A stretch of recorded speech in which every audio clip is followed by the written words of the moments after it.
वो जमीन से जुड़ा हुआ है। कहते हुए रामदीन काका मुस्कुरा दिए, मगर उन्हें पता नहीं था कि उनका बेटा आर्यन जो शहर से एमबीए की पढ़ाई पूरी करके वापस आएगा तो उसके लिए ये ढाबा जो रामदीन की विरासत है वो इसे एक पुराना कबाड़ समझेगा।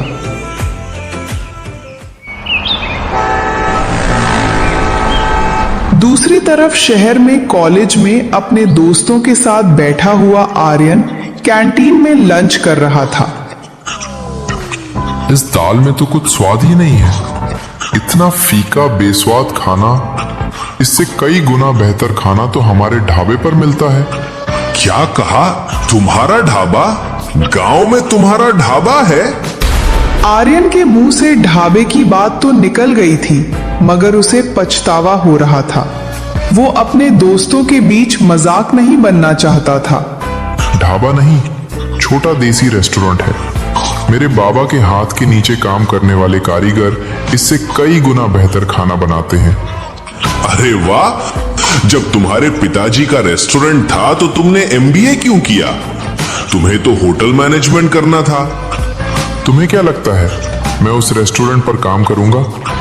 मैं तो अपनी एमबीए की डिग्री का यूज कर उसे बड़े रेस्टोरेंट में तब्दील करूंगा। वैसे तुम्हारे रेस्टोरेंट के मेनू में कोई खास आइटम है क्या?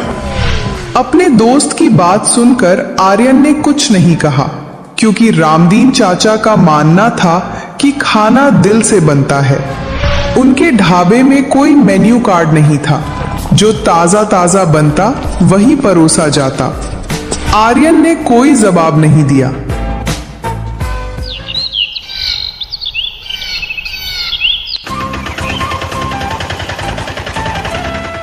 छुट्टियों में वो गांव आया तो उसे ढाबे की हालत देख गुस्सा आया।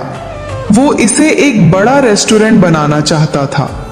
उसके पास बड़े सपने और आधुनिक योजनाएं थीं। बाबा, हम कब तक लोगों को पीली दाल, चूल्हे की बनी मोटी रोटियां और सिलबट्टे पर पिसी पुदीने की चटनी ही खिलाएंगे? अरे इस खाने में क्या बुराई है? बुराई नहीं है, मगर लोगों को भी वैरायटी चाहिए। कब तक लोग दाल रोटी के लिए यहाँ पर रुकेंगे? यहाँ पर आने वाले लोग ग्राहक नहीं, बल्कि मेरे अपने होते हैं, और वो लोग इसी में खुश हैं। असल में रामदीन मानता था कि ढाबे पर आने वाला हर ट्रक ड्राइवर या मुसाफिर उसके लिए मेहमान है। वे खुद हर टेबल पर जाकर अपने हाथों से लोगों की स्वागत करते। तभी तो आपके कुछ चुनिंदा ग्राहक हैं। यदि यहाँ पर खाने की वैरायटी मिलेगी तो कई लोग और रुकेंगे। और ये क्या, आपने उस टेबल के व्यक्ति को ऐसे ही जाने दिया? उससे रुपए नहीं लिए? अरे उस टेबल पर तो एक गरीब मजदूर भोजन कर रहा था। वो जब भी आता है मैं उससे पैसे नहीं लेता हूं। ये क्या बात हुई? ये ढाबा है या मुफ्त का लंगर? बेटे की बात सुन रामदीन खामोश हो गया। उसने कुछ नहीं कहा, क्योंकि अगर कोई गरीब मुसाफिर आता जिसके पास पैसे कम होते तो रामदीन उसे बिना बताए ही मुफ्त में खाना खिला देते। अरे उसने पैसे नहीं दिए तो क्या हुआ? दुआ तो देकर गया। वैसे भी बरकत पैसे में नहीं, दुआओं में होती है। दुआओं से पेट नहीं भरा जाता, पेट भरने के लिए पैसे चाहिए। आज के बाद आप ऐसा फ्री का भंडारा नहीं करोगे। आप ढाबे से फ्री होकर घर आ जाओ, मुझे आपसे कुछ जरूरी बात करनी है। कहते हुए आर्यन अपने घर चला गया। रामदीन उसे जाते हुए देख रहा था। कहा तो उसे लगा था कि आर्यन उसकी विरासत को संभालेगा, मगर आर्यन की तो सोच ही कुछ अलग थी।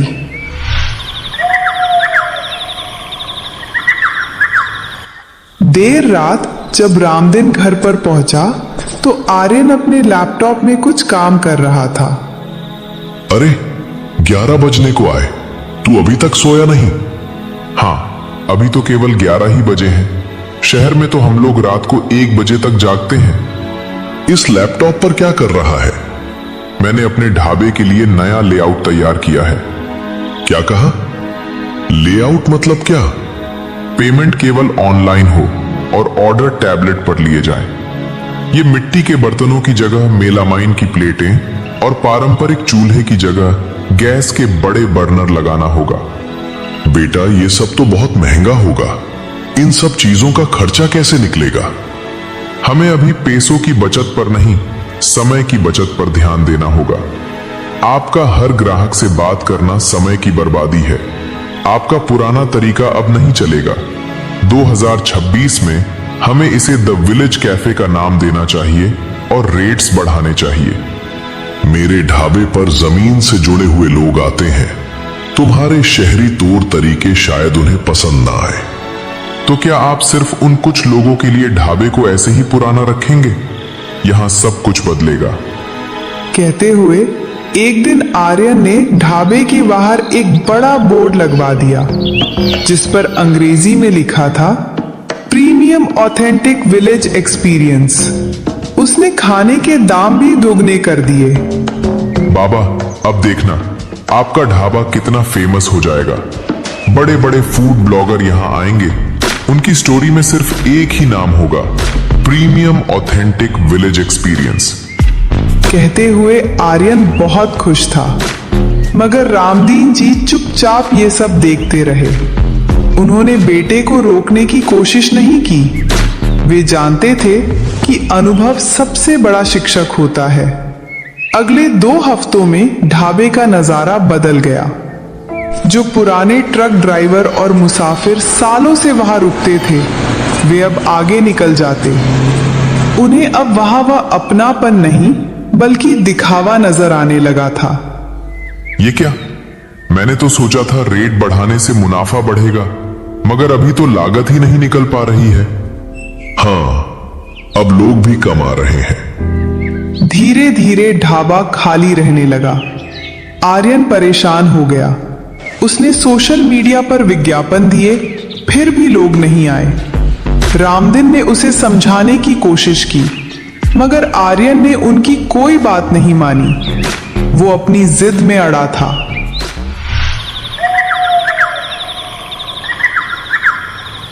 एक रात जब ढाबा बंद होने वाला था,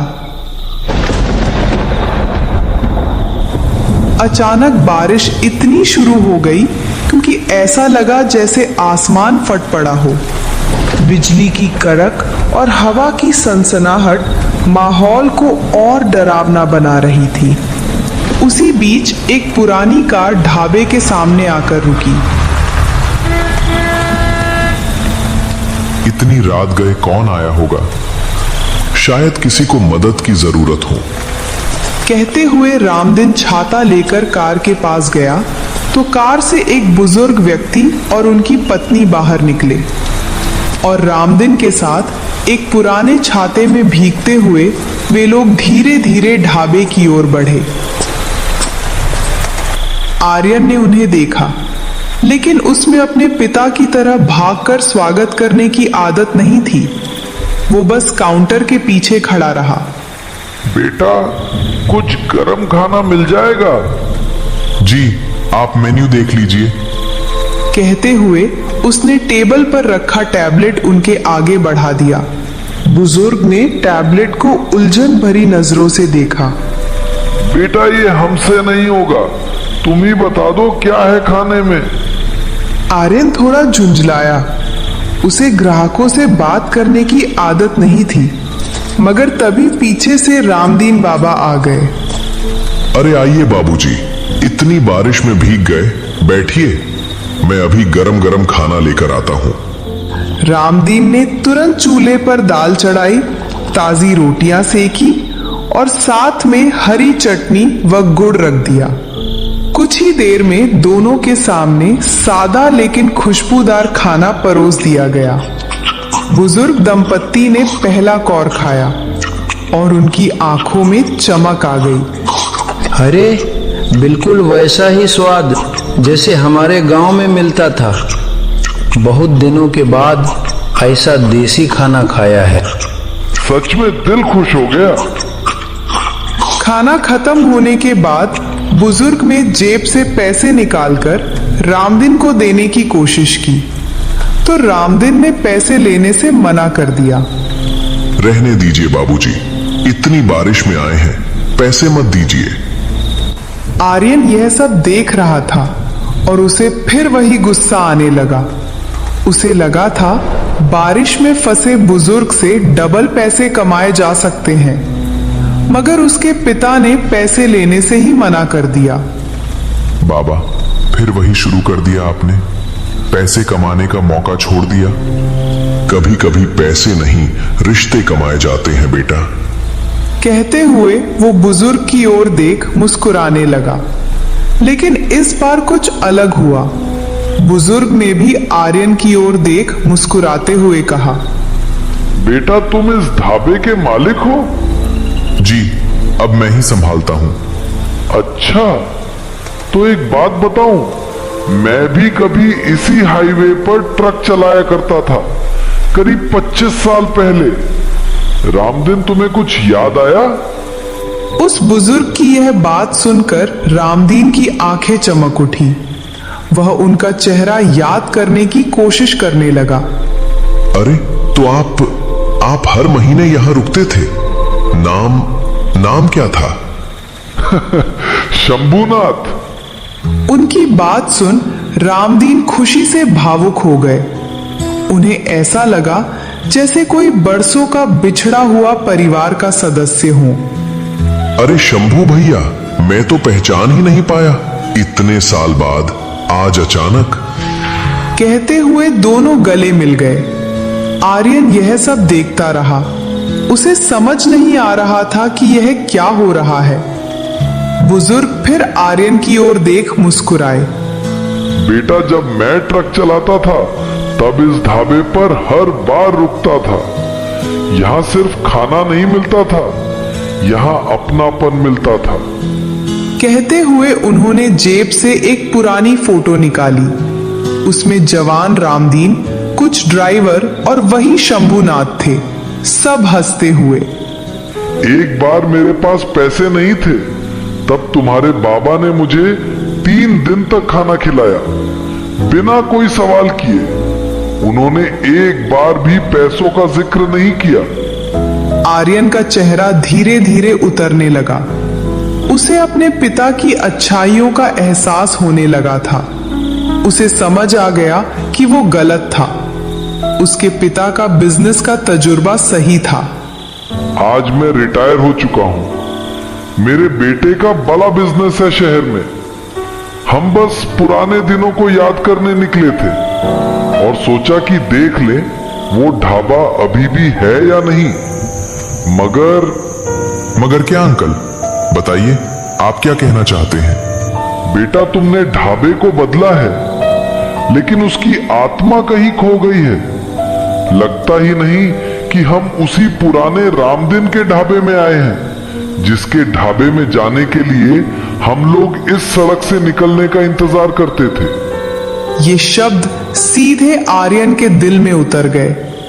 बारिश अब भी हो रही थी, लेकिन इस बार आर्यन के अंदर कुछ टूट रहा था। मगर कहीं ना कहीं वो बदलाव चाहता था, इसलिए उसने शंभूनाथ जी से सवाल किया। मगर परिवर्तन तो संसार का नियम है, यही सोचकर मैंने परिवर्तन किया। मगर लोगों को यह बदला हुआ रूप पसंद नहीं आया। परिवर्तन तो होना चाहिए, मगर परिवर्तन शरीर का होता है, आत्मा का नहीं। इस ढाबे की जो जान थी उसे वापस ले आओ। कहते हुए वे वहां से चले गए। उस रात आर्यन सो नहीं पाया। वो अपने लैपटॉप के सामने बैठा था, लेकिन स्क्रीन धुंधली लग रही थी। उसे अपने कॉलेज के दिन याद आए, वो दिन जब उसने खुद कहा था कि इस दाल में तो कुछ स्वाद ही नहीं है। इतना फीका बेस्वाद खाना, इससे कई गुना बेहतर खाना तो हमारे ढाबे पर मिलता है।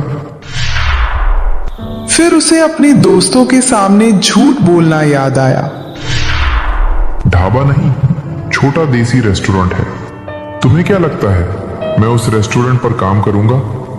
मैं तो अपनी MBA की डिग्री का यूज कर कर उसे बड़े रेस्टोरेंट में तब्दील करूंगा।